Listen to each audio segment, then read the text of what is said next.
Good morning. It is Tuesday, November 5th, 2019. Remember the 5th of November. I'll never forget it because it's the Tuesday after the Dallas Cowboys go to MetLife Stadium and get a win on Monday Night Football. Jalen Smith, who was mic'd up, first time being mic'd up since Sam Darnold saw Ghost. Found that pretty interesting. Jerry Jones like, listen, we mic up. Okay? We mic up. Michael Bennett didn't kneel for the first time since 2016. Jerry Jones, I would assume, said, what do we got to do to make sure you aren't kneeling with that star on your head? It's magical to kind of watch Jerry Jones do this thing. And if you look at the next coming weeks, the Dallas Cowboys are on national television like the next 14 weeks straight. 14 weeks from now, you will see the Dallas Cowboys playing. And it's interesting to me because they are America's team. That's what they've been dubbed, and that's how they feel, too. Jalen Smith, who was mic'd up before the game, was giving a motivational speech to his team. He was like, America's team. America's team. That's what we are. That has to be a pretty good feeling in the locker room. Mm-hmm. We represent the entire country. I respect that. And I like that it motivates them. And it got them a win. Although it was not clean football by either side, Dak put up incredible numbers. 257, 3 TDs, 1 interception. That interception was to Antoine Bethea, who I didn't even know was on the Giants. Old teammate of mine. I'm a bad guy for not knowing that. Bad friend for not knowing that. I will no longer disrespect the New York Giants defense. Because Antoine Bethea, who Tessitore accidentally called Antonio Bethea, is OG in every room he walks into. When he was with the Colts, he wasn't the oldest, but when he spoke, everybody listened. Then we got rid of him for Laron Landry.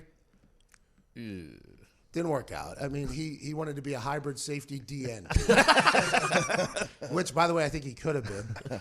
But it didn't work out. I mean, I liked Laron. I thought he was a hilarious individual. He lifted all of the weights. I mean, I've never seen a human lift as many weights as he lifted. He used to do sets of 30 for his buys and tries. It was just in the middle of the day. Like, oh, we have a little 10-minute break here between meetings.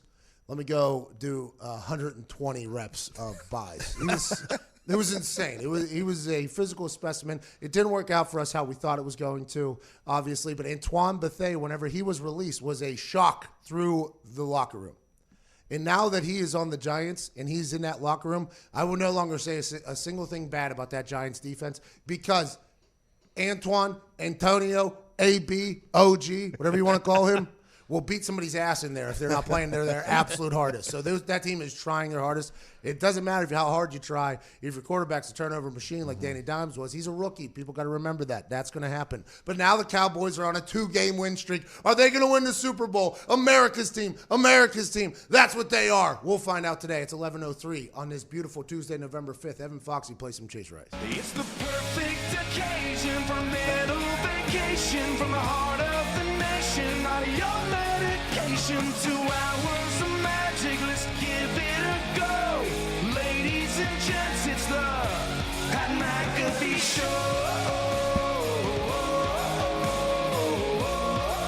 It's the Pat McAfee Show.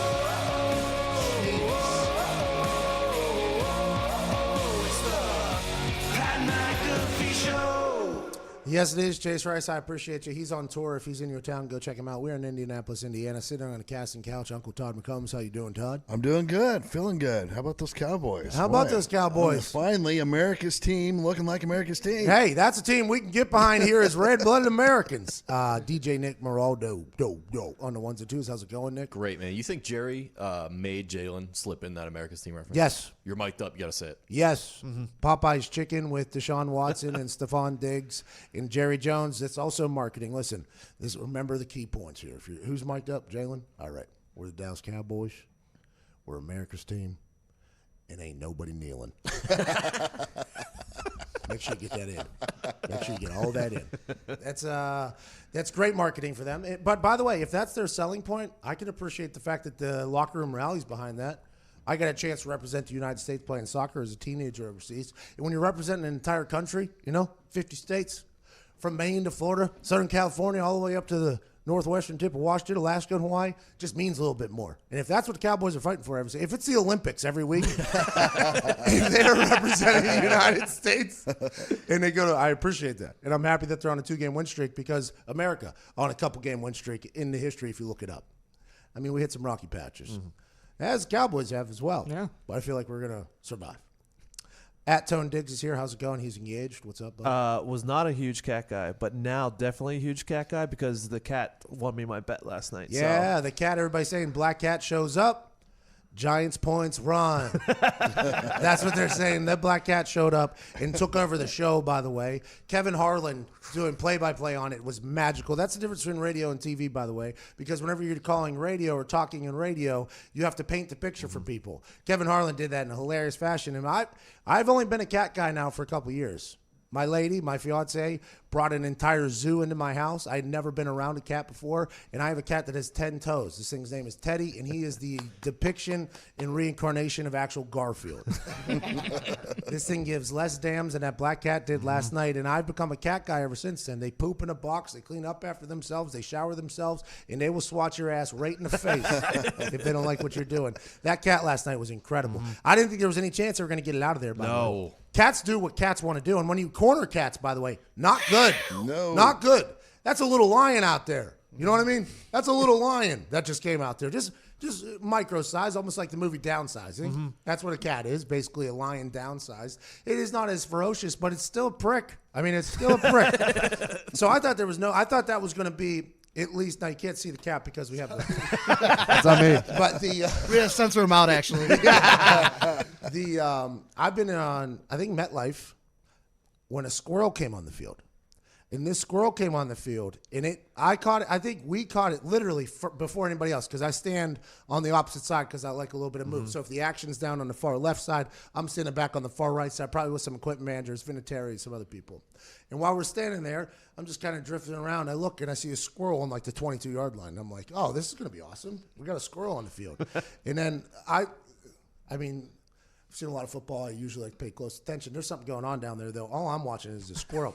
And this squirrel starts, like, zigzagging down the field, like, towards where all the action's happening. I'm like, oh, this squirrel's about to take the nut to the tud.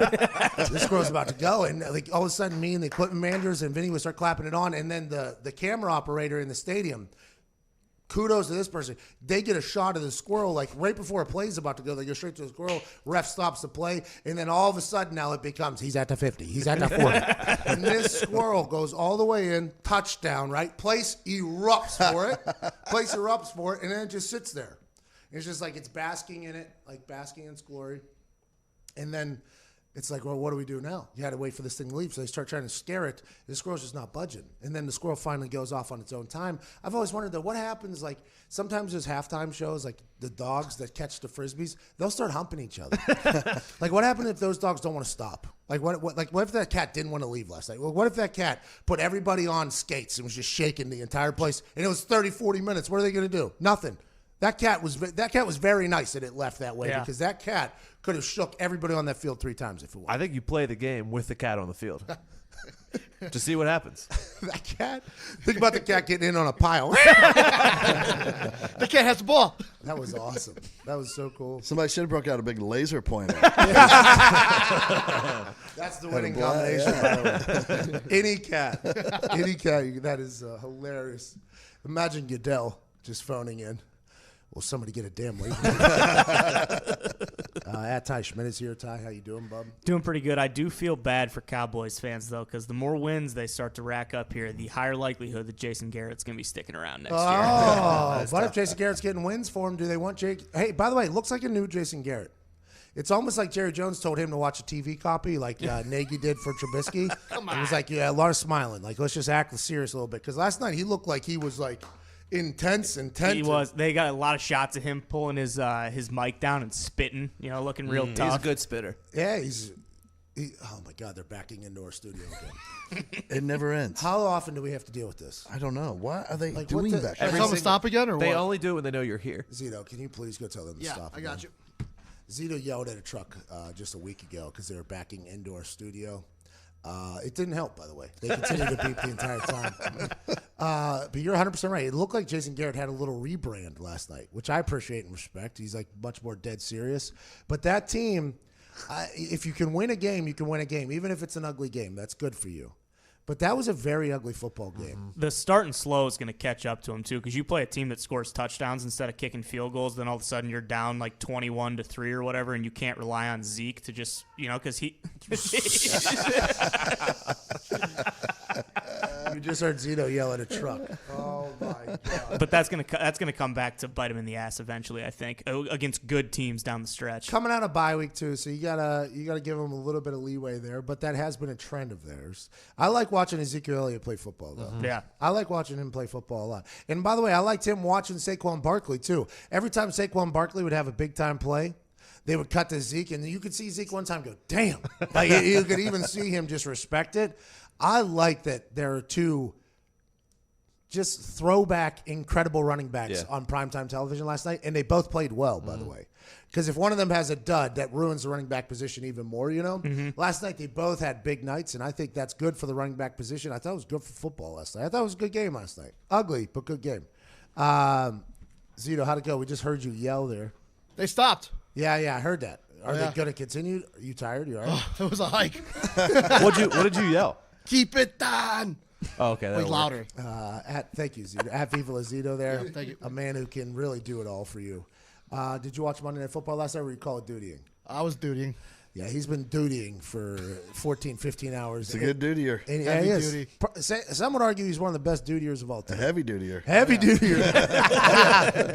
Appreciate you, Zito, for doing that. At Evan Foxy, did you watch the game last night? Yeah, I watched a little of it. I was finishing up the vlog that came out today at youtube.com/The Pat McAfee Show. By the way, good vlog. From Incredible. SmackDown to College Game Day to Ed Reed, PJ Fleck, you name it, all the behind-the-scenes stuff. Fox made a documentary about the whole thing. Jason McAfee also here on the Tones. Good news for the NFL whenever the Cowboys are good. Does it look like the Cowboys are really good at football again? Maybe. Does it look like they're going to win games? Maybe. What's more likely? They don't. It's their 8th straight division win. Yeah, but you saw that stat that Orlovsky put out this morning. Orlovsky went deep into the stat book with a guy named Hembo, who's a producer at Get Up. And they have lost 4 out of the last 5 times they played top 10 defenses. So anytime they play a good defense, it normally becomes a little bit tough for Dak Prescott. But bye week, self-evaluation, Kellen Moore chit-chat. They had good games before bye week. They had bad games before the bye week. So maybe they go, hey, this is when we're good. This is when we're bad. Although last night it was a little bit ugly. You don't know. But maybe they'll be able to turn the tide there. Maybe Kellen will be able to help them out a little bit. I like that the Eagles are winning also, so that like all these primetime games that we're going to see the Cowboys on for the rest of the year at least mean something. Like they can't just cruise into the playoffs. They at least have to win if the Eagles are winning as well. Yeah, and it feels like the Eagles really turned things around there. Lane Johnson came out and said we have an accountability issue. Orlando Scandrick went on a little media tour saying that he hated Malcolm Jenkins, but this is not a personal shot at Malcolm Jenkins.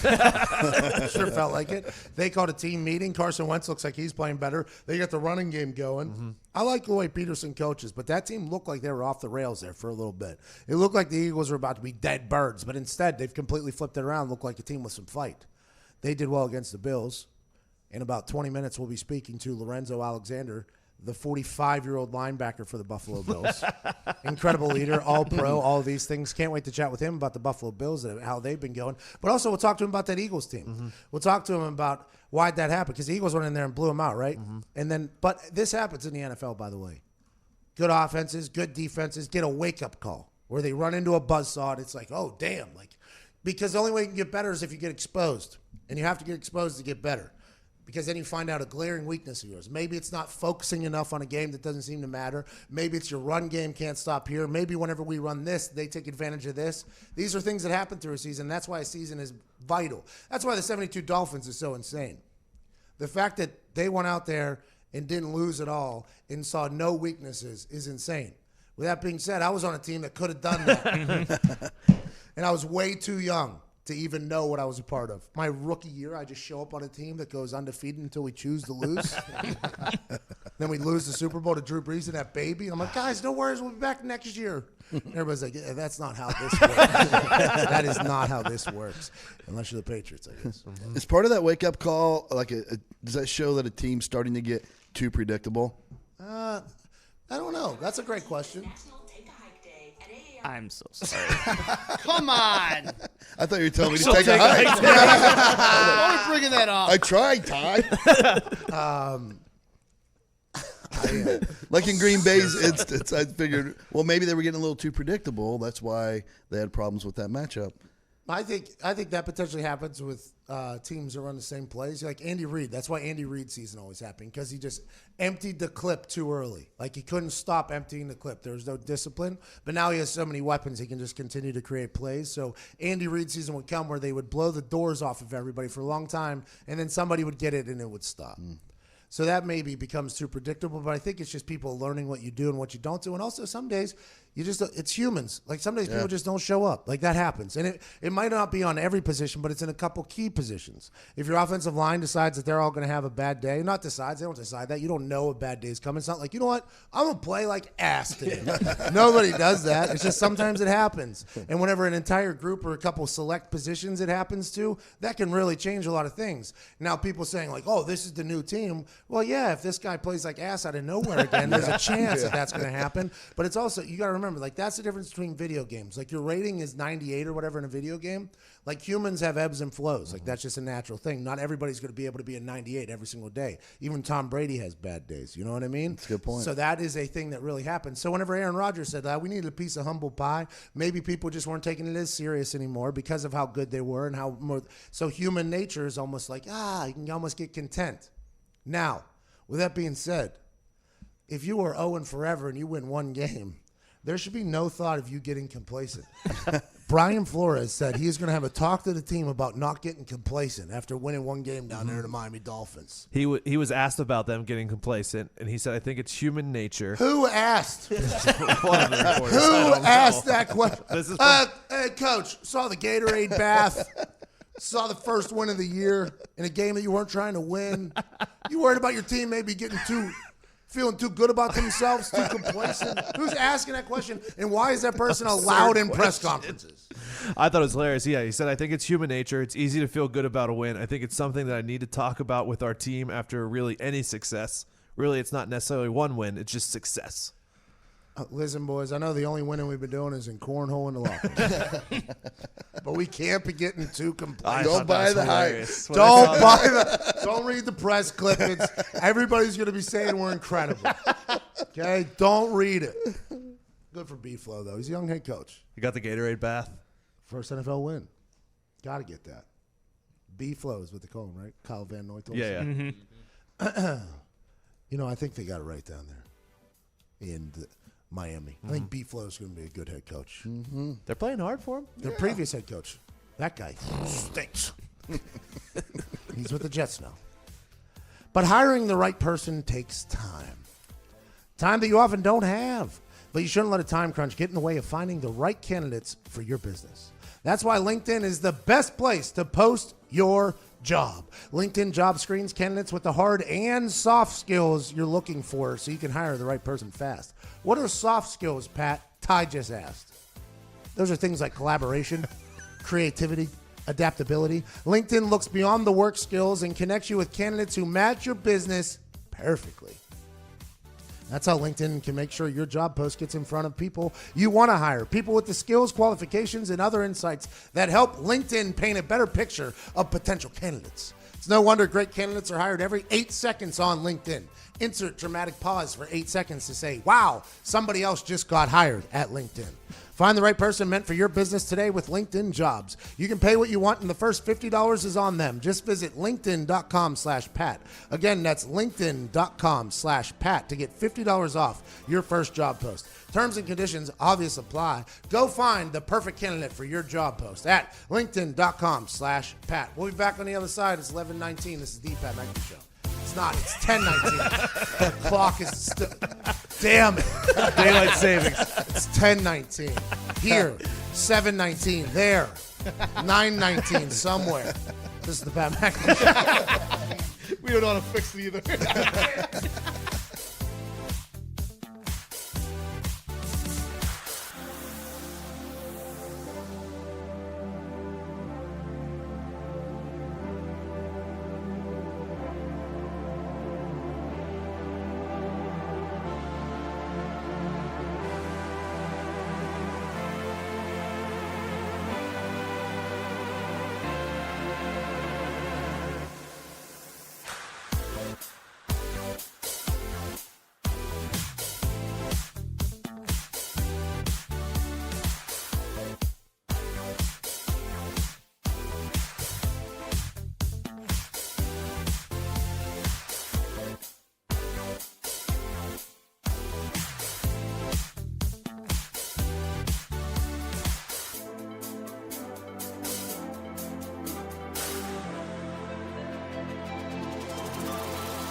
Welcome back to the Pat McAfee Show. It is 10:24 Eastern Standard Time here on this Remember the 5th of November. Is it Election Day? November 5th. It's always election day. Is it? That is. Bro, Black Dad voted today. I'll tell you what. I'm just not sure the mayor of the town I live in is going to get it. I drove past the place this morning where voting's happening, and man, he is getting outsigned 1,000 to 1. I'm worried about the guy. There was a line out the thing to vote, too. I don't know. Potholes, man. Hey, The Bub. death of them. Hey, Bub. Take care of the damn tires. Yeah. Speaking of tires, guy got a little bit of a sprained one. Jacoby Brissett confirmed sprained MCL for the Indianapolis Colts. They say he could play this weekend, but not definite. I'd assume they'd rest him another week. Let that knee get a little bit better. Let's see what Hoy Daddy's got. Hoyer, the destroyer, see if he can go. What are you saying? Especially if the Dolphins are going to be complacent this week, you might as well just rest them. Yeah, because, I mean, they're dumping Gatorade. They're celebrating. They're potentially getting complacent. This could be a trap game for the Dolphins. Yeah. You know what I mean? It really could. Coming off of that big win last week, this could be a trap game for them. But for the long haul for the Colts, I would say a healthy Jacoby is better than anything. Give him another week to rest. I think we all very much understand that this is Jacoby's team. It's not like there's going to be a QB competition.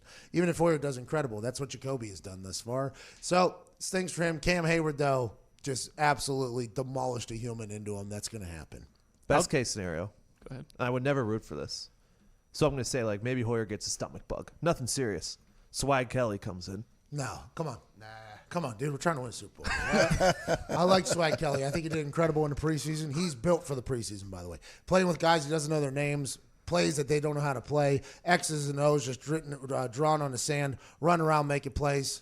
But come on. Come on. I mean, we got a guy in here who potentially, before Yes. Swag Kelly. I would like it to be known that I did send my video quarterback audition tape for a tryout for the Indianapolis Colts directly to the top of the food chain over there, Chris Ballard. Frank Reich has seen it.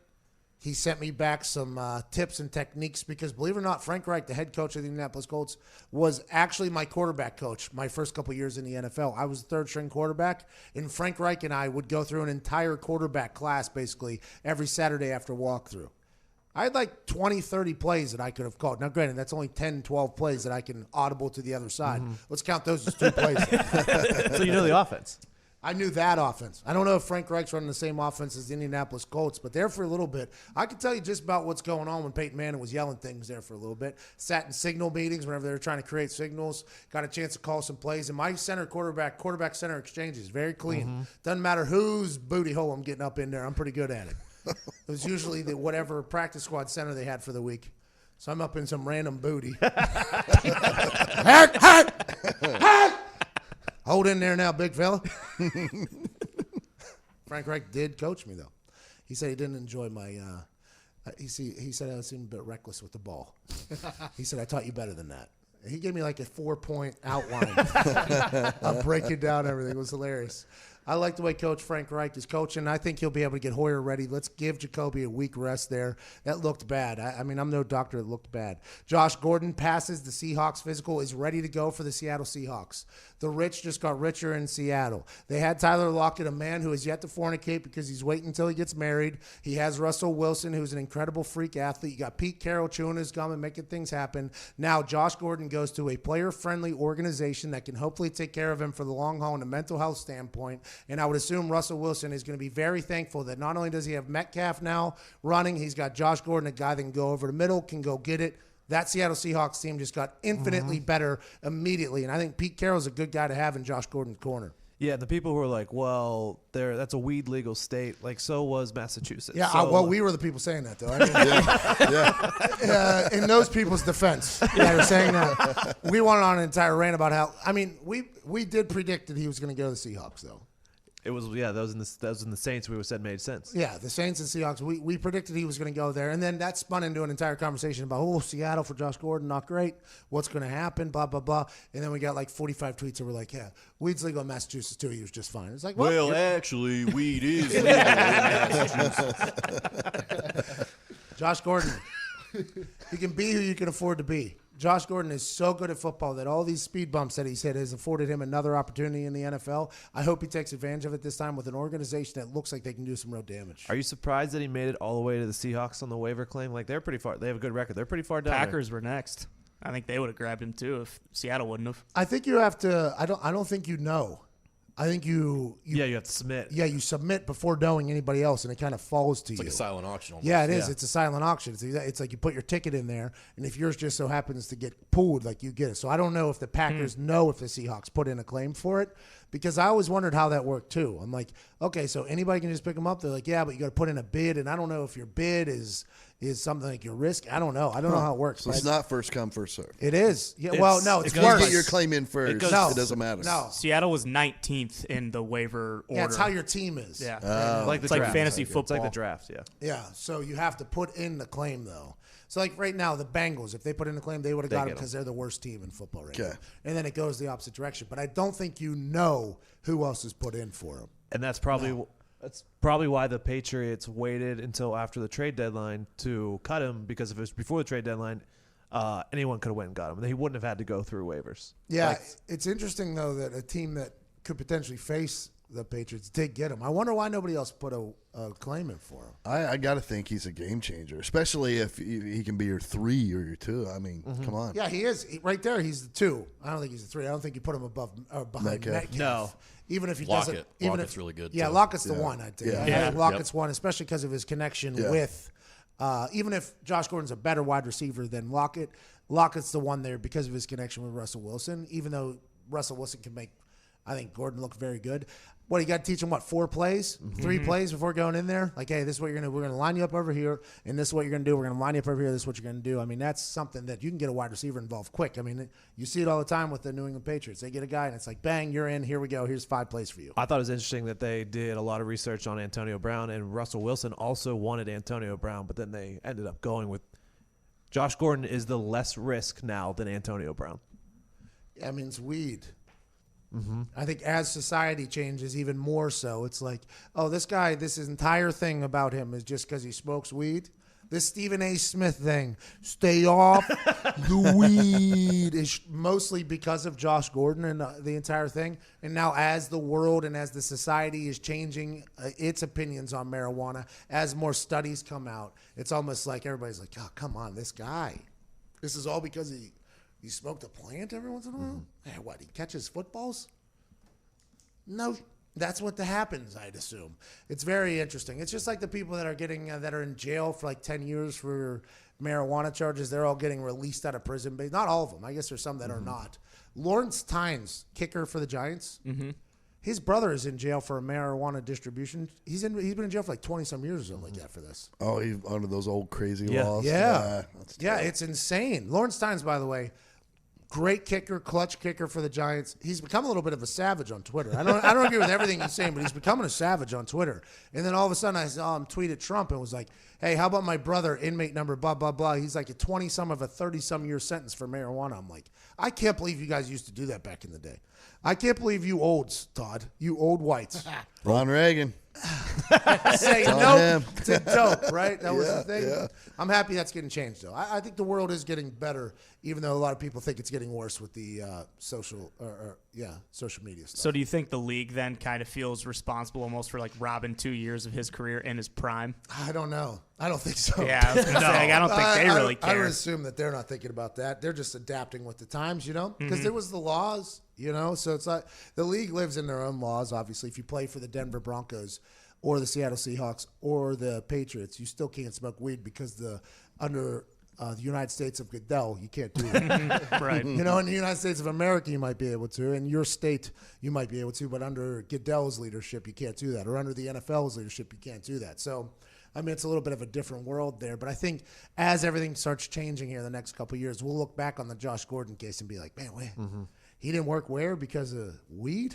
That's pretty dumb, if you ask me. Martavis Bryant, too, who is a freak, is still out of the league. Alien is what they called him. Yes. His I love actual that. I nickname. love that, man. His nickname was actually the Alien. It's strictly because of weed. But now, granted, the rules did say don't smoke weed. So, like, you have to play in their sandbox. If it's somebody else's sandbox, you have to play in their sandbox. It's their rules. So you can't just – now, granted, you can be an outlaw. You can change things. You can do that. But you can't expect to be treated the same way as other people that aren't doing that. I mean, that's just the way it goes. If the rules are that, you got to follow those rules. For instance, when Antonio Brown was just missing things and he got fined for missing things, if there wasn't an understanding between him and the GM about missing things, he gets fined for it. It's like, yeah, that's the way it goes. It might be stupid. Like, hey, this might be stupid, but that's just the way it goes. And that's, I think, the thing that gets forgotten about sometimes whenever we talk about dumb stuff. It's like, yeah, but you have to, if you're going to make money in their sandbox and you're going to get fame in their sandbox, you have to just play by their rules in their sandbox. It's their sandbox. And until those rules change, you got to be able to smart and game the system. I mean, let's be honest. 60, 70% of the NFL smokes anyway. So if you're getting caught, come on, guys. Get with somebody else. Just look to your left or your right. One of them is doing it. And ask them how they're doing it. Some advice. Yeah, just ask for some advice. Speaking of Antonio Brown, there's some stuff on the street going on that since Deshaun Jackson now has to have surgery, he's probably out for the rest of the season. Antonio Brown Eagles are getting a lot of talk on the internet. Jeez, man. Wherever he goes, by the way, they're going to get better. Let's assume that Antonio Brown, Mr. Chip on his shoulder, is going to be working his ass off right now. Where is he, in college right now? He's taking college classes? Yep. Yeah. By the way, that's wild. I thought about me thinking about doing that whenever I was like, could I do that if I had to? The answer is no. Could you imagine somebody looking me in my face and telling me to do homework or something? No, I'm not going to do that.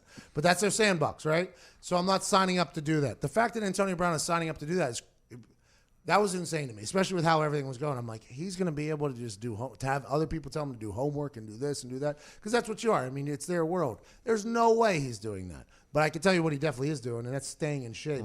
And if he gets a chance to step on the field again, I bet you he's going to absolutely smoke fools. He's going to be fresh, too. What, he hasn't taken a beating? He hasn't had to run 100 routes a day? Oh, my God. Somebody's going to get very good with him. His feet's probably healthy, too. Probably. Yeah, his feet aren't burnt anymore. Yeah. You got to have those feet good, too. Feet has to be good. Feet have to be good. Don't be defeated. Be undefeated. Yeah. Yeah, that'll boy. 11:36 here. Let's get to a break. Lorenzo Alexander, by the way, is in the next hour. I was wrong about that. They're saying the Chargers might be moving to London. Yeah. Spanos, dude. All he wanted to do was get to L.A. Yeah. Now he's getting the furthest thing possible. In the same article, it said that Shad Khan probably has first right of refusal, though. Oh, they think people are going to want to go there? Jags have always been Yeah, tied they've been there. talking about the Jags going to London for. I don't think it'll work. I just, as somebody that played over there for a game, I don't think it works to have a team over there. I just don't know. Why not Canada? Why don't we pull it in Canada first? I think Canada should have a team. I think when we were in Canada, that's actually what I was talking about. Is my goal was going to be to get Canada a team. You can put them in Toronto, you can put them wherever, and just have them be the Canadian. Insert name here. Look at the Raptors. They're the Toronto Raptors or whatever, but when they got in the finals, that was the Canadian Raptors. Let's assume that the entire country of Canada could get behind one team if they really wanted to. Or Mexico. What about Iceland? You boys ever been to Mexico? They're playing there in a couple weeks. Chargers are, I think. Or no, it's Chiefs Raiders. Playing where? Chiefs Chargers. Mexico City. One of those AFC West teams are playing there. Man, for some reason, I thought they were playing in Iceland. I was like, Crowds are electric there. Yep, you know. the Viking chant. The OG skull chant. Skull. That'd be cool, man. The players on the field are scared of the people in the stands. Instead of the opposite. 10:38, we'll be back on the other side. This is the Pat McAfee Show. Chargers might become red, Coach.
Welcome back to the Pat McAfee Show.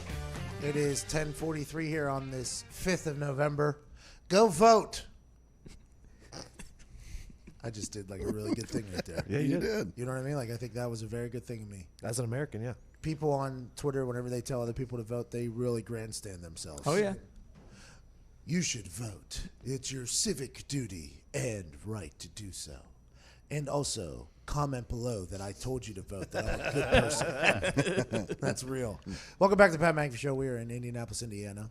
A lot of things happening in the sports world. We just covered Josh Gordon being cleared by the physical for the Seattle Seahawks to play again just a couple weeks after Belichick and the Patriots put him on IR. Very interesting. It's almost like the Patriots could have had him in a couple weeks, which could be good for them. I think that is something people said that what you see the Patriots are missing is Antonio Brown. Somebody said that on Get Up the other day when I was on there. They had a guy that was similar to that, but they chose to get rid of him. I don't fully – I mean, I would never question anything that Belichick does, ever. Belichick is – there is no reason to question that man. Honestly, I think he's proved enough. But the fact that he goes to the Seattle Seahawks immediately make them better in the NFC, and good for them. We talked about the possible Chargers move to London. I said I don't think it's possible strictly because I played there, and the logistics behind it I think could be a real nightmare for everybody. But if the NFL wants to expand the game into Europe, that's the way to do it. We talked about why not Canada? Why not give the Canucks a shot? Why not let the Canadians who already enjoy the game, why not give them a team? Or Mexico. I mean, they're building a wall. Why not build a stadium? Put one up down there. You know what I mean? I mean, it's one of those things where there's a lot of places where we could grow. I don't know why going to Europe and putting a team there has to happen, because if you're expanding the season to 17 anyways, I think that sets up beautifully for one neutral site game a year anyways for everybody. Have that be in Europe. Just have that. Don't make a group of players and families and everything move to Europe for 8 weeks and then come back. I mean, just logistically, it's setting up to be a nightmare. I'm sure there's some smarter humans than I that'll figure out how they would do it and how they would have a home location where players would try out at, and then they would fly to England if they make the team and then get cut the next day. Because we got to remember, there's a lot of transactions on NFL teams, and you don't hear about a lot of them because it's not the top 20 players or whatever. Special teams, though, kind of come and go as they please. I mean, that's just a revolving door, basically, and to be that far away from America is a very interesting thing. Now, technology helps out with travel, and I'm sure Elon Musk will create a portal at some point where we can just hop in and pop out in Europe. But for the time being, I just think you should have games played over there so that all the fans of all the teams in Europe, which is what happens, by the way. You go to Los Angeles, and you just assume that all these people that have come from all over the country who are fans of every other team are just going to become fans of your team. But instead, what you have is an away game for your home team every single time. That's the same thing that will happen in Europe. So not only are you living in Europe away from your family, not only is it incredibly difficult to travel there if you're young on the team, but now you have no home games either, because in Europe they're fans of everything. When we played over there, there was more Kobe Bryant jerseys than Colts jerseys, I think. It was just an American sports event they came over. There's baseball jerseys. It was just a chance to see American sports, a chance to see a sport that they don't get to see. It's just like whenever the UEFA teams come over and do the American tour, it's not just the fans of that team, it's the fans of the entire league that go. So I think if you put a team in England, you're going to get a lot of fans over there that are already fans of other teams, and maybe they'll transition to your team, but it's going to take a little bit, and by that time, it's like, why don't we just have neutral games over there and just keep everybody happy? Then you can move them from Wembley. You can go drop one in Germany if you want. You can drop one over here. Then you're not just stuck with one team over there. And I think that's the right way to do it. But like I said, billionaires have bigger brains than me, I'd assume. They definitely have bigger planes than us. We found that out. But it just doesn't seem like the right move to me, even though they're trying to grow the game as much as they can. Why not put a game down in Africa, by the way, or Australia, where all the punters are coming from? I assume you could sell out a stadium in Australia very quickly. And I assume that country is starting to fall in love with our sport, because we're taking a lot of their best athletes whenever they're done and making them stars over here, making them a lot of money over here. I think you should just keep that thing moving over there, because I think logistically that's a nightmare to deal with in London. Is it crazy to think that the team in London would win every game over there and then just lose every game in the United States and go like 8-8 every year? Or is that not really how that would work? So I think they would have away games, 8 straight games whenever they come back home. Right. I think that's the only way it would work, unless you do like a quarterly, like 4, 4, 4, 4, then it's even worse because then you're living each month. You're living in a different place. I just logistically, I don't think it's going to work. If the NFL ever created a true like feeder league or developmental league, would it be better to have it in London or here in the States? Hey, the World League was awesome back in the day. That's where Vinatieri came from. Vinatieri came from the Amsterdam Admirals, and I told him, I don't know how, as a 21-year-old or 22-year-old, you were able to focus on kicking footballs in stadiums that weren't filled in Amsterdam. More power to you. As soon as I met him, that's what I told him. I was like, you played for the Amsterdam Admirals? He was like, yeah, a long time ago. I was like, how? That's like, you were like my age when you were doing that right now, because when I met him, I was 21 or whatever. And he's like, yeah, 21, 22 or whatever. I was like, there's a lot of options for a 22-year-old kid. And he came out of there. A lot of players came out of that World League back in the day. It disbanded. I don't know why. I used to enjoy watching those games too. What was it, like the Rhine Fire or something like that? Yeah, I used to enjoy that. I am in favor of bringing back the World League. I am in favor of that. But I mean, the XFL is going to find out. I think it's hard to have another league. The Canadian Football League has survived because they have rules about who can come from where. They changed the game a little bit, a lot more motion, a lot more speed before the snap because they don't have as much speed post-snap up there. So they kind of adapted with the game. But I think the feeder league is something that the what were they? AAFL. Well, then UFL as well. But the AAFL, I mean, that was just terrible business from top to bottom. As soon as, I mean, that thing sniffed like a crook from the beginning. I didn't fully, I was asked to commentate that league. And I just looked at a couple things and I was like, I have a lot of respect for Bill Polian. Troy Polamalu, obviously, dream crusher, a little bit of an ass, but an incredible football player. I have a lot of respect for him. But above them, it didn't feel like anybody who actually knew how to run a business was trying to run that business. And in a business that revolves around a lot of moving parts, you have to have a pretty sound operation to get it going. So I kind of knew that league had zero shot from jump. Now the XFL is coming out with salary average and things like that, and players are dropping out. I think it's going to be very difficult to get into the football world. But if the NFL was to run the World Football League, I think it'd be cool to bring back the World League. I don't know how many players would love it, but I would enjoy it just strictly as a spectator because getting a chance to kind of drop into Europe each weekend, because those fans are different now. Sure. Hooligans are just different. I don't think the NFL games on Sunday morning really get a chance to show the hooligans of Europe fans. Those teams, though, like the Rhine team and the Amsterdam team, there's a select group over there that treat it as if it's a soccer team, right? So you got flares in the stands. You got nudes over there. You got people going nuts. Like, that's the type of stuff that I'm here for. You know, I got a chance to go see a Paris Saint-Germain game with my old man whenever I was a teenager playing in France. And man, I saw a lot that day.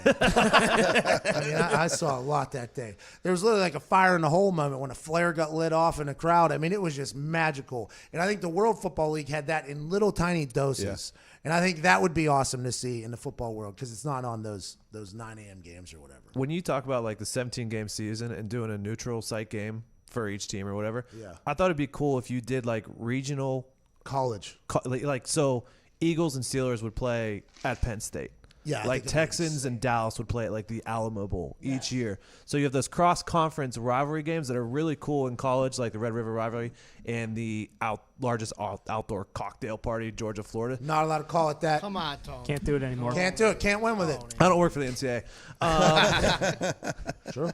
But like, I thought it'd be cool if you could find like a rivalry that you create Nailed it. like that for each year. I thought that'd be cool. That would be like fun. that. Yeah, like the Bengals versus the Browns at Buckeye Stadium or whatever. Yeah. I don't think they'd be able to fill it up. You're probably right. But those types of things can be built up as special games. Yeah. Oh, and then they can have like a game day environment before it. Ooh. The traveling ones around the globe. I think the neutral game sucks for the players, by the way. You got to go play on some college field with some college. Now, granted, some college places are much nicer than NFL stadiums. I mean, there's some NFL stadiums that are worse than high school stadiums. But I do believe that type of stuff would be awesome. That'd be very cool. You could easily fill 100,000 Happy Valley with Eagles and Steelers fans. That'd be a cool environment. That'd be very cool. It's like the stadium series for the hockey. hockey. Yeah. I like that, by the way, whenever the hockey does it. That's one thing that the NHL, they got one thing right, and that's the stadium series. Yeah. They might overdo it now and overindulge a little bit. It's kind of losing its luster, but when they started it, it was great. Why do these NHL fans have to hate everything? Those games do have cool Genesis halftime feel music. Hey, that thing's completely gone now. Bring it back. There's no music at all now. No. Yeah, it's dead. See, the Genesis halftime show is completely Yeah, dead. thanks, Brantley Gilbert. Oh, don't do that. I mean, that's just not. Just don't Come do on. that. We just can't do Come that. on. I mean, why? You would- think Brantley Gilbert is to blame for that Genesis halftime show? We had this conversation. Yeah. I thought everybody was joking whenever they said it was potentially that guy's fault. Don't you ever say what you just said with a straight face again about Brantley Gilbert. His fans will ransack this place and punch you right in the I know mouth. they tried. Like 3 of them tweeted at me. Oh, no. That's what happens. Now another back. That's how it begins. I mean, that dude will knock you out right there. With that might. microphone. Yeah. Maybe. It's not his fault, though. He will be remembered, though, as the last Genesis halftime show. Yeah. On the sidelines of Lambeau. It's a great memory. For better or worse. Oh, come on. Don't triple Don. Everybody knows that last night was Monday Night Football, and the Dallas Cowboys are all the way back. And if you missed them last night, know that they're on national television the next 27 America's team. America's team. That's what we are. All of America watches them. You know, like pop songs, when you first hear it, you're like, this is a terrible song. And after the 1,000th time, you're like, hey, it's a heater. I think that's kind of what the Cowboys did to people. Oh, that's a good analogy. They're on national television every week. And you're like, Yeah. at first, you're like, Yeah. And then after a while, you're like, you know what? Kind of lovable team, actually. Kind of a lovable team. Michael Irvin's in there dapping up Jerry in his suite. Jerry Jones and the whole family is up there having a good time. They got a 12-year-old offensive coordinator. I'm becoming a fan of the Cowboys. It's happening. Have to. I hope they're good, though. It'd be nice if they were good if we have to watch it. Tough game this week. Who they got? Vikings. Oh. Oh, Jay. Oh, Is this Jason McAfee? This is a J-Mac joint. Did you hear that? To nothing. let's Jay, go, with a Jay. beat drop there. We'll be back on the other side, second hour. We got Lorenzo Alexander and Aaron Rodgers. Oh. Yes, that Aaron Rodgers. Should be a good one. Thanks for listening. This is the Pat McAfee Show, November 5th, 2019.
It's the perfect occasion for a mental vacation from the heart of the nation. Not your medication. 2 hours of magic, let's give it a go. Ladies and gents, it's the Pat McAfee Show. It's the Pat McAfee Show. It's the Pat McAfee Show. Yes, it is, Chase Rice. It is 11:01 here on this 5th of November. I am in Indianapolis, Indiana with all the boys. Nick, Diggs, Ty, Jason, Zito, Foxy, and Todd is on the phones. 1-833-622-3331. Not sure how many we're going to get to because in the next 45 minutes, we have Lorenzo Alexander, linebacker for the Buffalo Bills, joining us, and Aaron Rodgers joining us to chit-chat about all of the incredible things he has done with State Farm for the California fire situation. Not only the one currently happening, but last year, the one that happened in his hometown of Butte County. Can't wait to chat with him about that. Can't wait to tell you that the Dallas Cowboys are all the way back. Monday Night Football, big-time win for Dak Prescott, Jerry Jones, Jason Garrett, and the boys. It was 16-15 after the third with Danny Dimes and Antoine Bethea balling out for the New York Giants. A lot of turnovers. Saquon Barkley made some big plays. Ezekiel Elliott made a big play. But then a black cat appeared and the Giants' hopes disappeared. The Dallas Cowboys went on a 25-point run to eventually blow out the Giants 37-18 in a game that was much closer than the scoreboard revealed. Yeah, I mean 12-3 with like 50 seconds left in the first half, and then they end up winning the first half 13-12 because of a turnover. Turnovers. Yeah.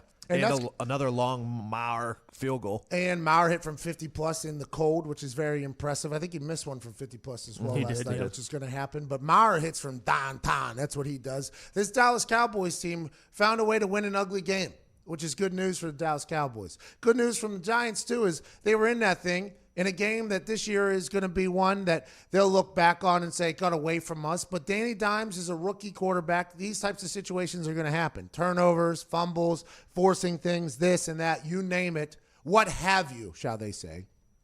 And it's just one of those things where the Dallas Cowboys are now on a 2-game win streak. The Dallas Cowboys are hot. The Dallas Cowboys are going on national television for the next 45 weeks. Mm-hmm. And the Dallas Cowboys are officially America's team. Jalen Smith said it before the game in a motivational speech to his teammates. America's team, that's what we are. Let's dominate. I'm excited to see if they are or are they not. They've played very good football this year. They've played very bad football this year. Last night was not a pretty game for them, but Dak still put up 257, 3 tutters, and 1 interception, while Zeke ran for 140. They had a lot of good, while some bad. The bye week is time for self-evaluation. Did Kellen Moore, Dak Prescott, Jason Garrett, who has a whole new attitude, by the way. He's not smiling and clapping anymore. He's spitting and he's angry. Jason Garrett is taking the face of an actual cowboy, not just the figurehead of the Cowboys. And I think that could be for them, be good for them. I don't know what holds for Dallas Cowboys, but we're going to be forced to watch it because that's the way it works. And I hope they continue to be good because they got some big-time games coming up if they are good at football this year. We are going to find out how good they are because they got Vikings, Lions, Patriots, Bills, Bears, Rams, Eagles. None of those are really pushovers unless Mitch Trubisky is still the quarterback for the Bears. Oh, come on, But Tone. other than that, That Mitchell Trubisky situation is only going to get more and more interesting, by the way. It feels like Nagy's about had it. Oh, yeah. Ryan Pace loves Trubisky because he traded up for him. He's the GM. Are people able to admit fault and say, you know what, we missed here, let's move forward?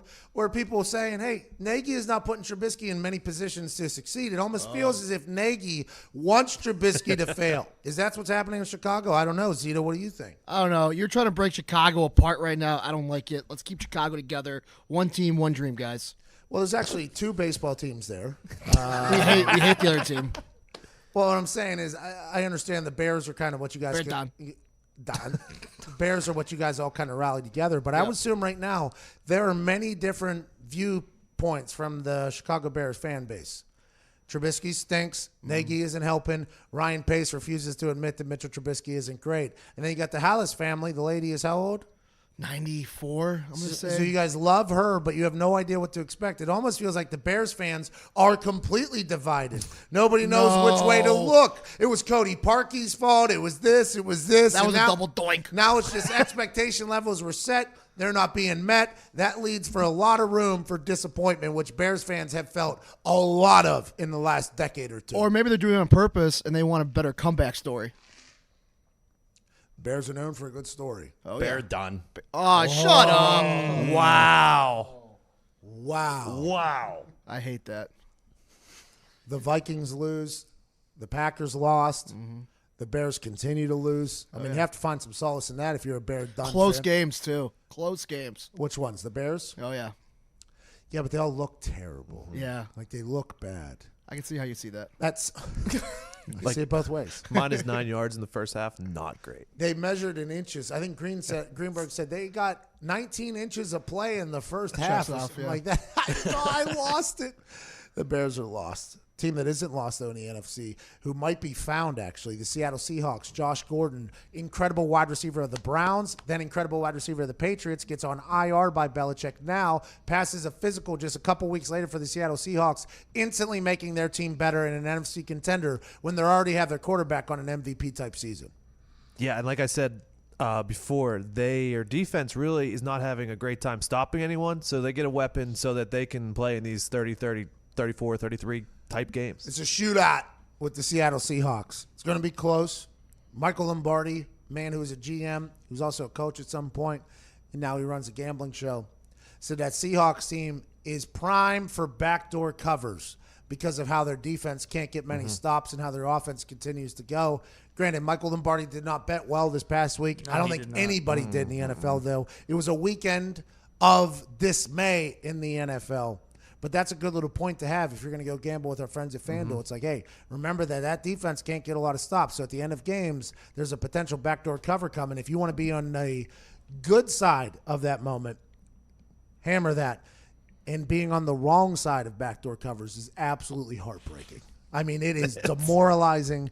It is a terrible feeling, and I think the Seahawks have the potential to make that happen to a lot of people this year.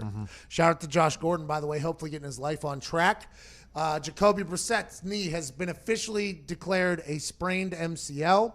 They say he's potentially going this weekend. I'd assume they'd rest him, let Hoyer the Destroyer, get in there. They're playing against a hot Dolphins team that their head coach says is going to have to be reminded not to get complacent. So look for the Dolphins to remain hungry this weekend, coming off their first successful situation of the year when in a season when they're trying to lose. I think you got to be feeling pretty good with Hoyer, too, with the exception of that pick six. I mean, he played pretty damn well that entire game. He gave him every opportunity to win the game. Hey, Hoyer can spin it now. Yeah. A lot of drops. There was a lot of drops on his balls. So T.Y. also not playing. Yeah. Right? So T.Y.'s not in, so you got a lot of different people making plays for him. Let's assume Hoyer can manage a game or two here to help out Jacoby's knee, get a little bit more rest, and get healthy for the long haul.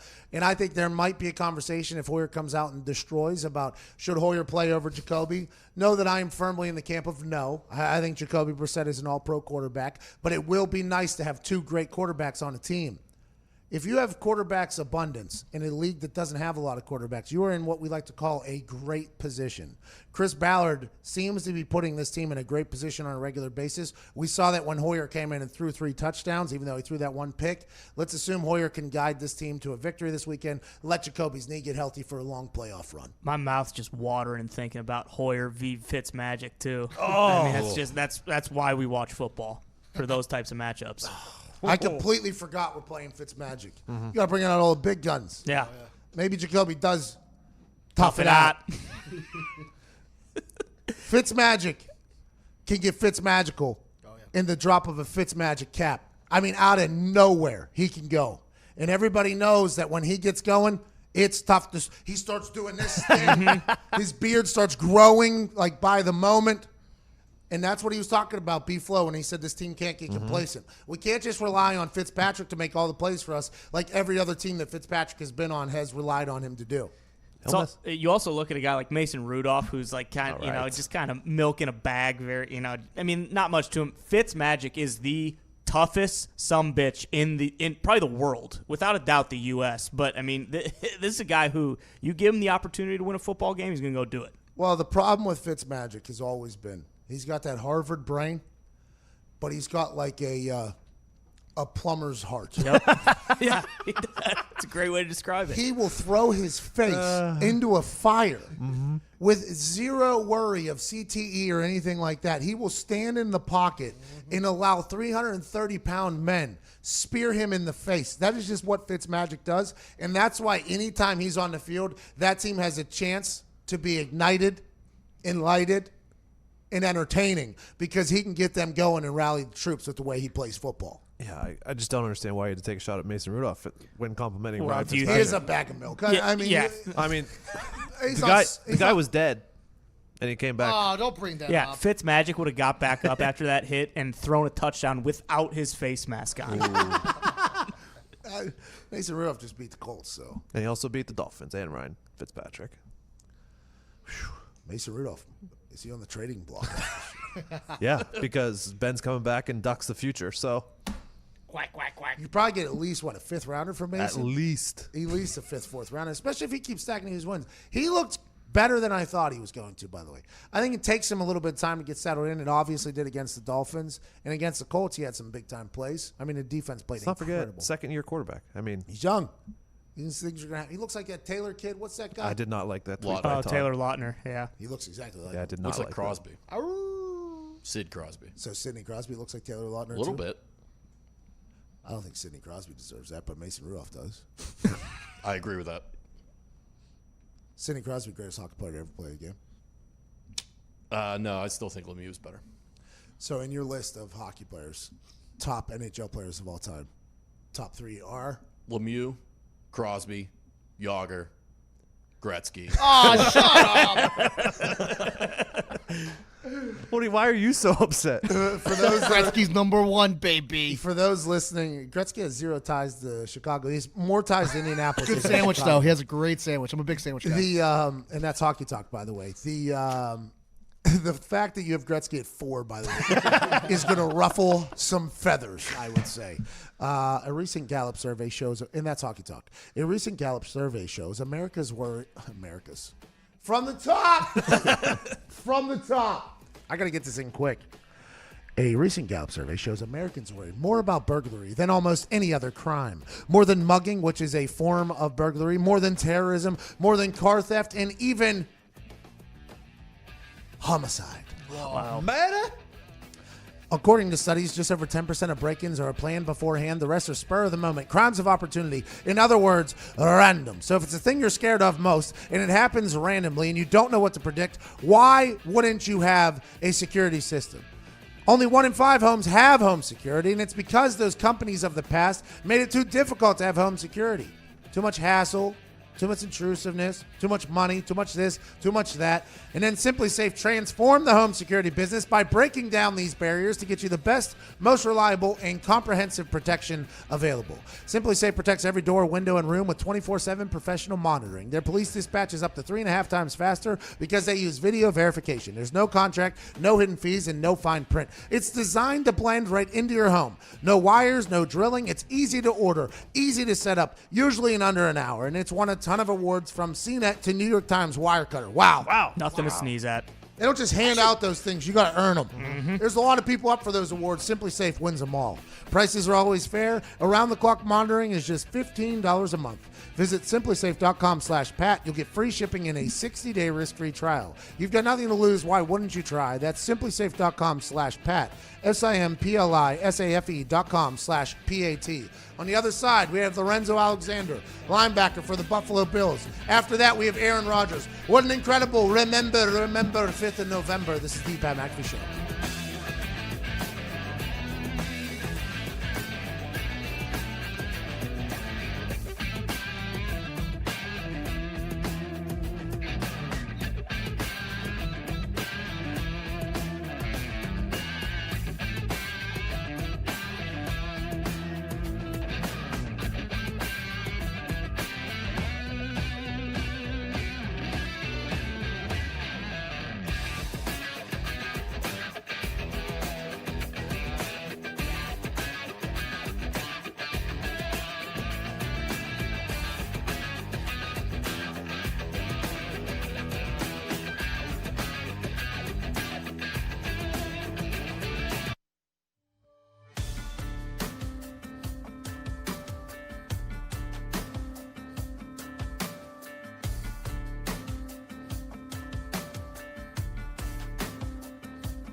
Welcome back to the Pat McAfee Show. It is 11:19 here on November 5th, 2019. We are joined by a man who's playing in his 65th league year in the NFL. He was undrafted out of Cal. He's a two-time Pro Bowler. He's an All-Pro linebacker for the Buffalo Bills, Lorenzo Alexander. What's going on? What's going on? Boss man, thank you so much for joining us today. How's it going?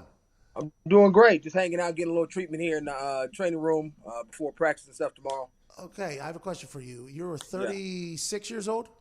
36, yes, I am. Playing linebacker in the NFL, how the hell does your body hold up?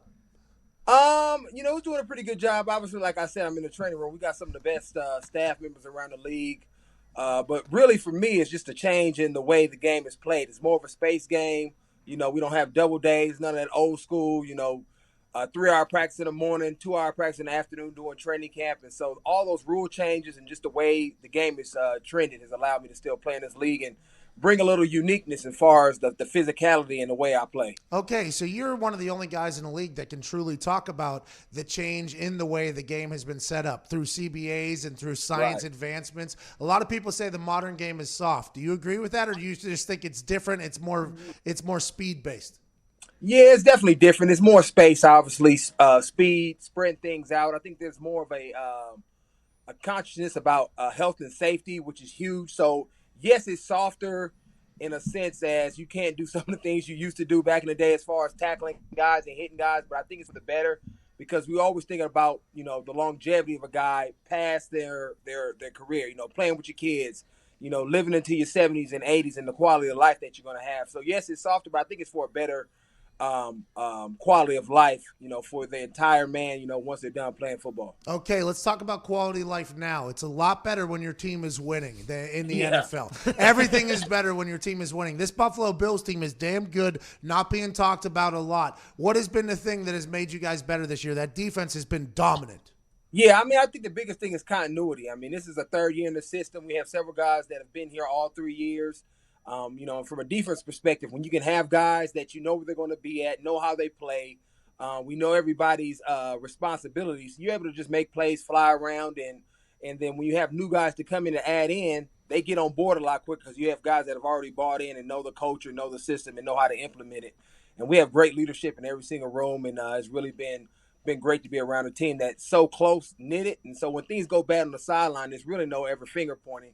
We just try to figure out how we can get the solution and get it right. Camaraderie is the biggest X factor on any team. It never gets talked about. You can't judge it. You can't rate it. You can't stat it. If the players like each other, they'll play for each other, not just with each other. I think that's a big deal. Yeah, and that's huge. We got guys going to dinner. I had one of my young rookies, him and his wife went on a date night. Me and my wife watched his baby. So you don't get that on every team. No. You don't see that around the league. And I think it like you said, it pays off dividends when you're on the sideline on Sunday and in the trenches and things are going bad. You know where I'm coming from when I'm challenging you. You know it's coming from a loving place. And so guys are more amped to listen, receive it, and then we get this thing back on the page and get it rolling. Is Coach McDermott a hard ass? They get rid of Tyrod Taylor. You get rid of LaShawn McCoy. It's like he was trying to bring in his guys. And to the Bills' credit, they were patient with him because that's not always going to happen in the NFL. Because as soon as any loss happens, you don't make change. Right. Usually people are like, oh, they're getting complacent. But the Bills are very patient with him, and it feels like he's got his guys in there. Is he a hard ass? What type of coach is he? No, I wouldn't say he's a hard ass, but I think that sentiment comes from our ownership, the Pagulas, as far as being patient and allow Sean and Brandon to really change the culture and the environment within the building. Obviously, we've added a new, invested $18 million and created this huge facility and brought in a lot of different guys. And it's really a credit to them to allow Sean that time because, like you said, a lot of times this microwave, I want you to win right now. But I think they understand that it takes time to develop a product that's going to have some longevity to it. And Sean does a great job of presenting his vision, where he wants to go, the culture and environment, and continues to preach and teach on it every single week and never allowing guys to get complacent, whether we're winning or losing. He always has this growth mindset.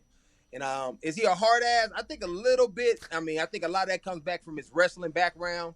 Imano, he get in there and you have to go into that dog mentality phase. And so you see a lot of that come out in the way he coaches, the way he teaches. He's very intense. But at the end of the day, he loves people and as a teacher wants to see people do well on the field and really in life as well. The Patriots, man. I mean, everybody, that's where everything's going to run for. It's the Patriots. I mean, now, granted, they had that loss against the Ravens. The Ravens have something in Lamar Jackson that I don't think the NFL has seen a lot of. He's Michael Vick-like. But for the Patriots, all eyes in your facility, all roads lead through them. What do you see in the Patriots, Tom Brady, if you've even got a chance to see them yet? Yeah, well, we played them earlier this year. Obviously, they beat us. I mean, for me, the Patriots are who they are. They've been that for the last, 15, 20 years since they had this dominant run, and they really haven't changed too much. Obviously, the pieces have come in and out. And for us, it's all about playing smart, sound football. They're probably the epitome of not beating yourself. You rarely see them make a mistake or a crucial, turnover or somebody busting a coverage in critical time of the game. And so if you want to have a chance at beating them, you have to be able to put those type of games together and then make some big plays against them, like you saw Lamar Jackson do last week when they was able to beat the Patriots. And so we're right there. We've played them tough. We just haven't gotten over that hump yet. But we see them a lot there in our division. So, a lot of that mystique that they carry with them, we don't really believe in because we see them all the time. But we got to figure out a way to beat them if we want to win this division and ultimately go where we want to go, whether it's winning the division or see them in the playoffs. If we ever want to win a Super Bowl championship, it's probably at some point have to go through New England. That's just the way it is last couple of decades. Speaking of getting over the hump or getting over the bump, Josh Allen seems to be a much better quarterback this year than he was last year. What have you seen in his growth, not only on the field but off the field as well for the Buffalo Bills? I think the biggest thing is that he's gotten all the reps. He came into this league this year being the guy, and with that confidence and support of the team, it just allows you to relax and play free and not feel like you have to prove yourself. Because, he's an ultra competitor and wants to show everybody that he belongs in this league. And sometimes it leads to mistakes. And I think he's been able to harness that a little bit better and understanding sometimes the big play for us is sliding and getting down versus trying to fit a ball in a tight hole or taking a big hit because he wants to get that first down. And so those little things, I think for me, is what has allowed him to play a little bit better. Obviously, his accuracy and his understanding of the offense is going to continue to improve the longer he's in the league. Understanding third down defenses, how people are going to try to hide coverages and blitzing him, so getting the ball out of his hands. All those things are going to come with time. But his biggest attribute is just being a great leader. Again, people gravitate towards him. He's very personable, gets in there, mixes it up with the O-line receivers. He's not kind of standoff like I'm the first rounder, I'm the quarterback. None of that, comes across when you actually hang out with him and spend some time with him. So he's going to be good in this league, I think, for a long time, and hopefully it's all here with the Buffalo Bills. Man, that's incredible. Hey, you're really good, by the way. Oh, no, I appreciate that. You should do more interviews. This has been incredible. I feel like I'm learning a lot. One last thing before we let you get to your treatment there, and I can't thank you enough for your time. Can you talk about Bills Mafia? Your guy's been around the league. Yeah. What's it like to have a bunch of drunk whites, insane, ready to go to war for the Buffalo Bills? Man, we love it, brother. I mean, this year they've been everywhere with us, too. I mean, every game, whether we've been at home or away, it's felt like a home game. I mean, they traveled to New York, went to Tennessee. Obviously, they show up when we're here in Orchard Park balling out. So it's been great. I got here 4 years ago, and they've embraced me since I've been here. It's a blue-collar town, family-oriented. And, the Buffalo Bills organization is almost cult-like as far as how it's just ingrained into families and kids, from birth until you die. And so it's awesome to be around a fan base that's excited, that's passionate. And because remember, I mean, we didn't go to the playoffs for like 17 years, and they still was out there, snow, cold, shirts off, jumping off of buses, breaking tables, because they love the organization and what the Bills mean. And so it's been awesome to be around a fan base that's so passionate and loves us on and off the field. Bills Mafia is my favorite fan base of any fans of anything that have fans. I mean, I absolutely love them. They're loyal, and this year they have something to really be proud of in that Buffalo Bills team. Ladies and gentlemen, leader of the defense, a man who's been playing football for 75 years, Lorenzo Alexander. So I appreciate you. All right, brother. Appreciate you, man. Take care. Go Bills, man. All right, we got to get to a break. 12:28. That was incredible, by the way. Yeah, if you're awesome. a Bills fan, you got to be very excited for everything you just heard. Now on the other side, we have Aaron Rodgers coming to us live because of State Farm. He and State Farm have teamed up, and they're giving over $2 million to California wildfire relief. You can help him out. We'll get a chance to chat with him about everything happening in the Green Bay Packers and the NFL as a whole. You're listening to the Pat McAfee Show. Today's going to be a good one, I think.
Welcome back to the Pat McAfee Show. It is 11:34 here on the Eastern Standard Time. We are being joined by the most gifted quarterback to ever throw a football, a man who has led his team to 7 wins, 2 losses, a man who's a Super Bowl champion, an All-Pro, and with State Farm, an incredibly philanthropic. Oh, yeah. Bingo. Nailed it right.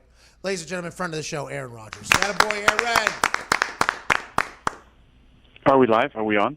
Yeah, we're live on the air right now. Oh, okay. Yes. Hi, Pat. How are you? Hey, Mr. Rodgers, everything's going well. First of all, I just got all the stats sent to me about what you and State Farm have been able to do for the California wildfire relief. Incredible work, fine sir. Thank you. Yeah, they've been, a great partner for a long time with, some good commercials and then this last year, obviously, with their neighborhood of good. They already do a ton of great stuff, but when I felt compelled to help out, the area I grew up in, really, they stepped up and donated $1 million alongside me, and it's been tough for those folks up there in Northern California, but I think there's been a lot of great people helped by the donations of State Farm and some other amazing folks up in the North State and really across across Northern California and in the country. So it's been fun to see people come together for some great folks. I mean, the people of Paradise lost their town and thousands, 40,000 people were displaced. So there was a great E60 actually about the Paradise football program recently I saw that was pretty cool. It kind of highlighted just how devastating of an impact it was. Not just on their football team, but on the people there and the displacement and what their day-to-day life changed from, having a home and a place to go to school and a football team, and they're in the playoffs to, they have no home, they have no football season, they're doing classes in some warehouse. Their whole life has changed upside down. These, 15, 16, 17-year-old kids trying to figure it out. So it's been, it's been cool to see the North State start to rebuild, and 2 really bad fires in 2 years has been tough on those good folks. Yeah, because we see it on the news, the wildfires going, and we see the destruction, then we don't hear about it again. You don't really think about the post-fire life for a lot of people, and you can help out Aaron Rodgers and State Farm right now, helping out California wildfire victims at neighborhoodofgood.com. Incredible stuff that you're doing, giving back to your community. Very lucky to call you a friend, and I think the world is lucky to have you. Now, I'd say best friend, but thank you.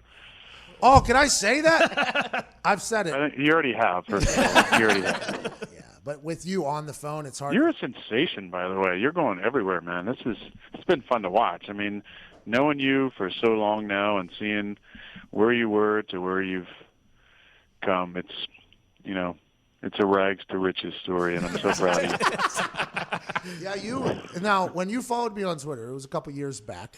I was like, oh, my God, the greatest football player of all time just followed me. And then I got a chance to meet you, and you're like this incredibly cool dude. But you don't talk to people much like in the media, so you never get to hear it. So now I get a chance to chat with you every once in a while. And I think what people have misunderstood is that you're like one of the coolest dudes that ever exist. I mean, we see the mustache, we see the costumes in the training camp, and we see you on a football field laughing and having a good time. But I think deep down, and even with this California wildfire stuff, like you're just a good dude who just so happens to have a cannon attached to that right shoulder of yours. Well, sometimes I wish that I was a brand member, your brand, so I'd get some videos every now and then because I do enjoy following your reactions to some of these, whether it's a big tackle or a big kick. But thanks, Pat. I appreciate that, and I'm glad the world is finally getting to see the real you. I feel like you've been such an enigma for so long. Nobody really knew what Pat McAfee was all about, and now they do.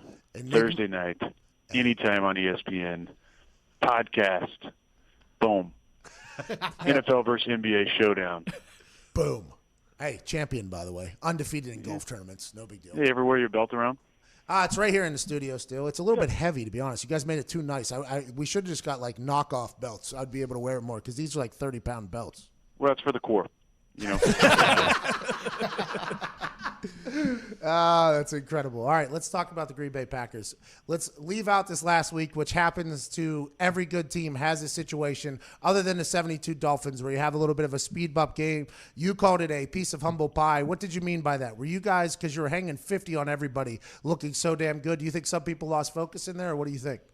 I just think it was one of those,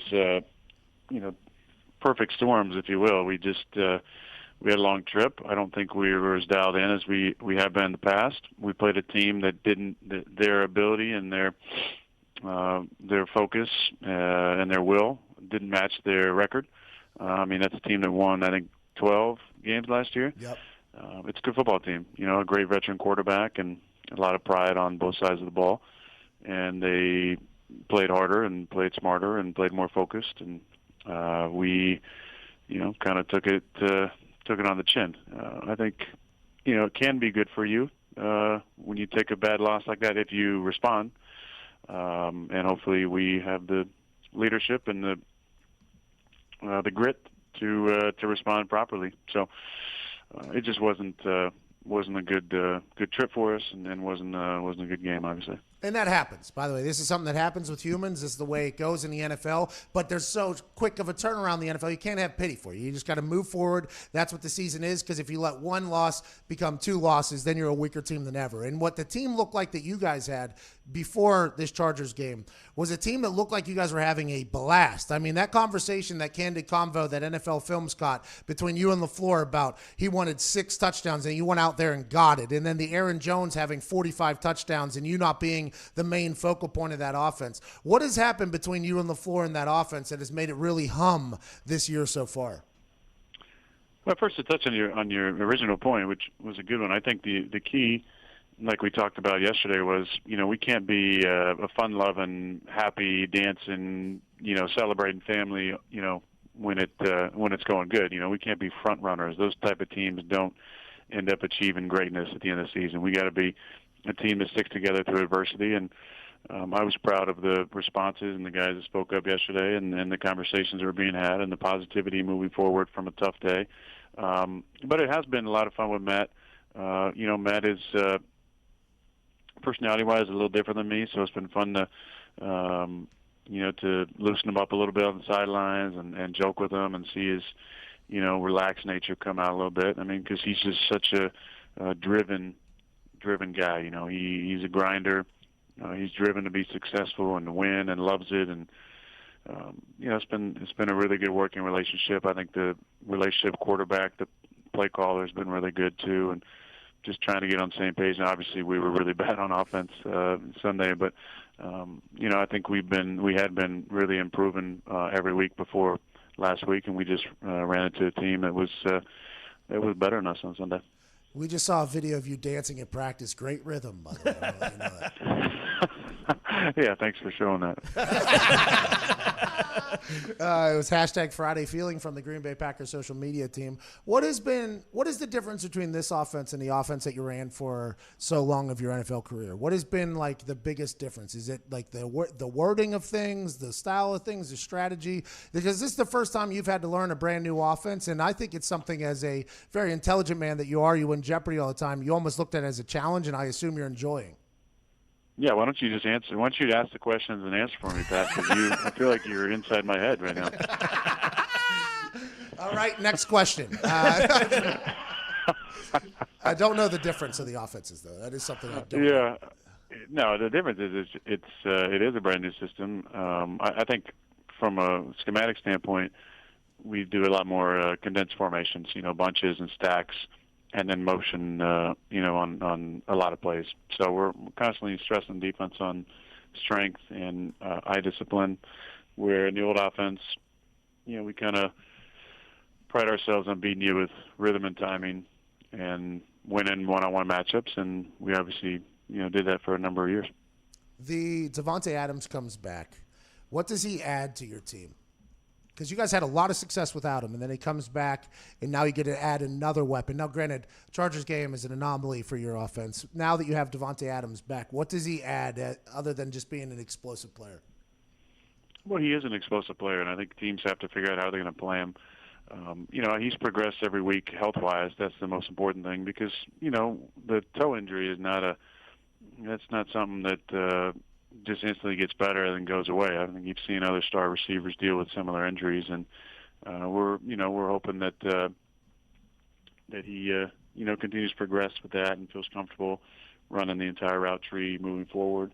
But he's a dynamic player with the ball in his hands, and we just got to keep finding ways to get him the ball. I think in his absence, we've found a way to win with Alan Lazard and Jake Kumro and Aaron Jones and Jamal Williams out of the backfield making plays, and we got to keep doing those things because those were really positive for us and creating matchups in our favor, through formations and splits and alignments and good scheme. We got to keep doing that kind of stuff and allow Davante to seamlessly transition back into being the number one receiver. How about that defense you guys have, man? Immediately after that Bears game, week 1, I think I've talked to you about this before, you said that the Bears defense is going to give a lot of people fits. They have, but you also said, hey, we got a defense. And it seems like that is something you're incredibly happy about, as you should be. Instead of just having to win every game on the offensive side of the ball, it seems like you have a defense that can really do some damage for you guys.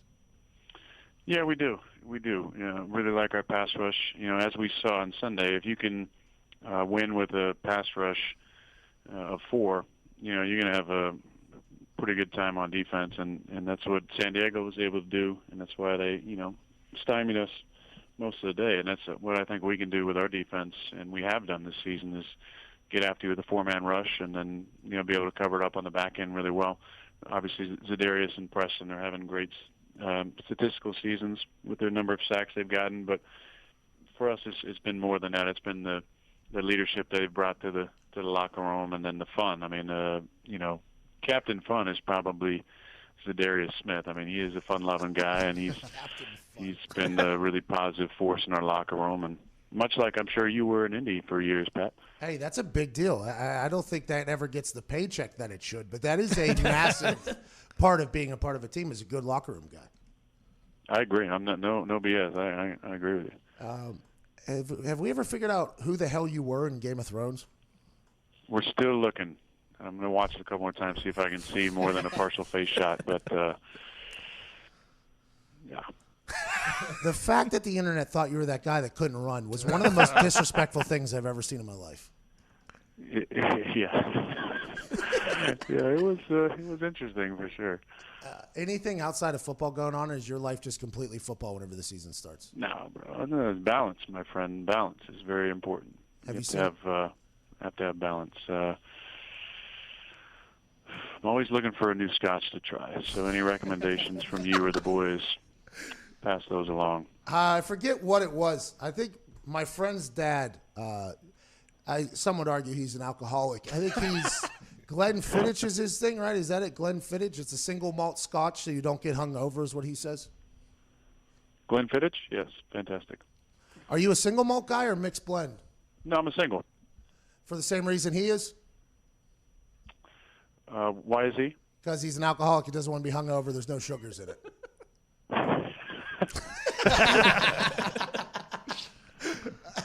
It's not a meeting. We're not sitting in a circle, Pat, so I don't have to answer. Have you seen any movies or watching television? Like, what is a night of balance for you and Danica? You listen to music. She's like super into yoga, I've noticed. Are you like becoming a super spiritual guy? What is your life like off the field? Oh, definitely spiritual. I love the yoga. Got to watch Jeopardy at 6 o'clock if I can, or tape it. It's a big part of my day. I'm hooked on documentary now, the IFC show that's on Netflix now with Bill Hader and Fred Armisen, the parody, some famous documentaries. It's absolutely fantastic. Trying to find another show to get into. I was into Afterlife with Ricky Gervais for a while. If you're a Ricky Gervais fan, It's basically him at his finest.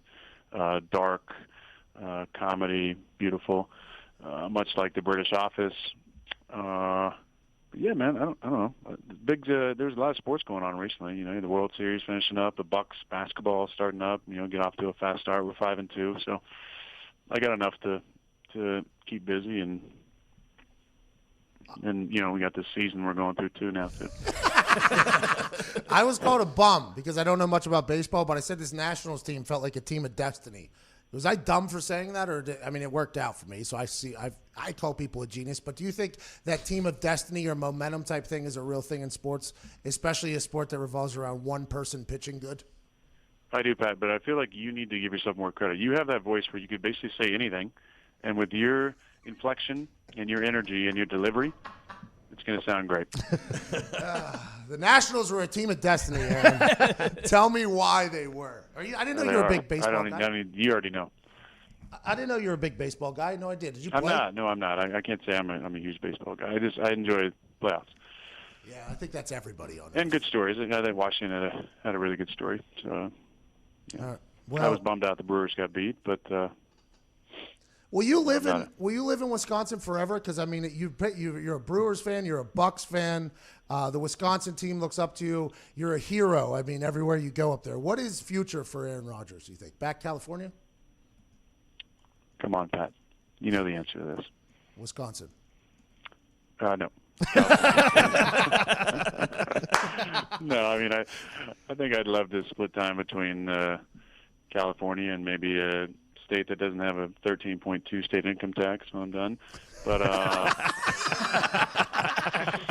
I'm always going to keep some sort of residence out here because, you know, I have the ties to the Bucks, obviously, and you know, hopefully I can finish my career here. And the Packers do a great job of making former players, you know, feel really welcome coming back and still being a part of the family, which I've always appreciated since day one when I got to meet Bart Starr and Max McGee and Fuzzy and Paul Hornung and Jerry Kramer and, you know, all the greats over the years. They do a really good job of keeping those guys around and a part of the program and a part of the family. And so, you know, hopefully always be a part of this family and have a spot out here. Well, I'm going to live where it's a little warmer. That's probably smart, and you've deserved it. You've worked your ass off, and you've done nothing but perform for the Green Bay Packers. The last time you were on, I mentioned how I got the chance to see you and Brett Favre interact at that golf tournament that we won and beat the hell out of the NBA at. And everybody was kind of mind blown about that. You and Brett Favre being friends, I assume, is nothing but good for your life and still has been?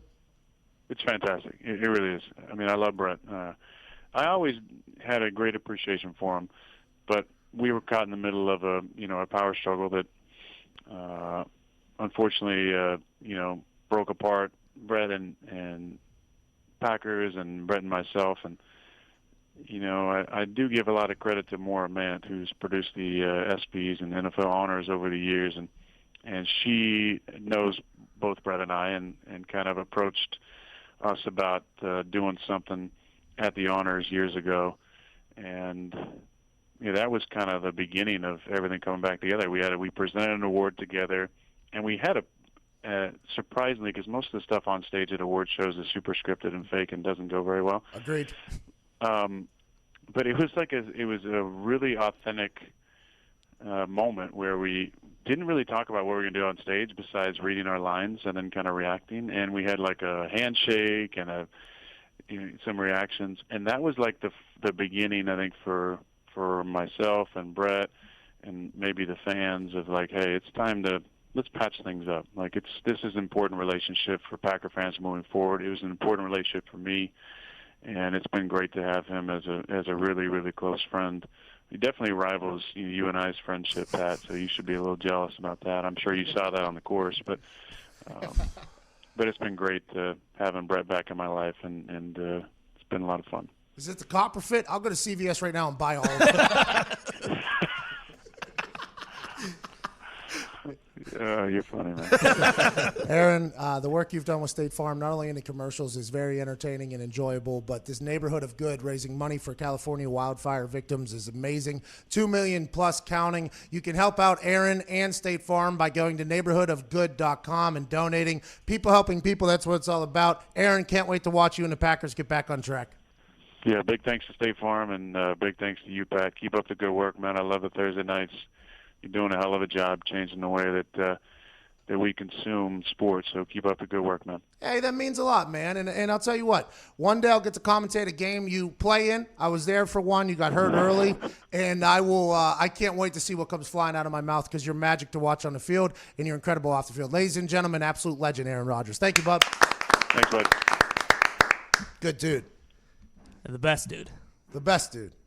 Him and Brett Favre being friends. The last time we talked on this show, we brought that up, and the internet was like, no, they're not. They say things like blah, blah, blah. It's really cool that they're back being friends again. And watching them on the golf course together was really cool. They're like two old pals. And I think Aaron Rodgers, since he's gotten older in the league, he understands where Brett Favre was whenever he came into the league. So it's like, it's one of those things where Doesn't matter how long it took. The fact that they're good friends now is good news. That was a big deal for Packers fans, too, because the Packers kind of forced everyone's hands the way they dealt with Favre, getting him out of there, because everyone was kind of, they announced that Rodgers was going to be the starter, and then Favre said he wanted to come back, so everyone was kind of ready for Rodgers, and then they just got a bad taste in their mouth, when he went to New York and then eventually the Vikings, so everyone in Green Bay is happy that the Green Bay people should be very happy because it sounds like that team was very much understanding that this past weekend it happens. These are types of things that happens when you have humans playing a game that most people expect them to be video game players. Sometimes you get caught right in the mouth. How can you bounce back? Do you have good leadership? It sounds like they do. Packers are going to be good. The NFC got a lot better with Josh Gordon going over to the Seahawks. The AFC is humming. Lamar Jackson and the Ravens, are they a team that's for real? Let Jacoby Brissett rest a week. They're going to get hot. The NFL never, ever stops. And it's just a beautiful thing. Huge thanks to Aaron Rodgers for joining us. He doesn't talk much. Doesn't do a lot of shows. Thankfully, he came on here to talk with State Farm, raising millions and millions of dollars for wildfire victims in California. You don't really think about the post. No. You just see it get burnt down. And it's like, oh, that stinks. It's terrible. And it's like, oh, they got to build that all back up. I think they will with Aaron Rodgers' help. 12:55. Nope. 11:55. So thankful you listened to us on this November 5th. Lorenzo Alexander, all the conversation, all the chatter. We'll be live tomorrow in beautiful Tampa Bay, Florida. I don't know why, but you did. You chose to listen to The Pat McAfee Show here in Indianapolis, Indiana. Cheers. Have the best day of your life. Oh, come on, Don. Thank you, Don.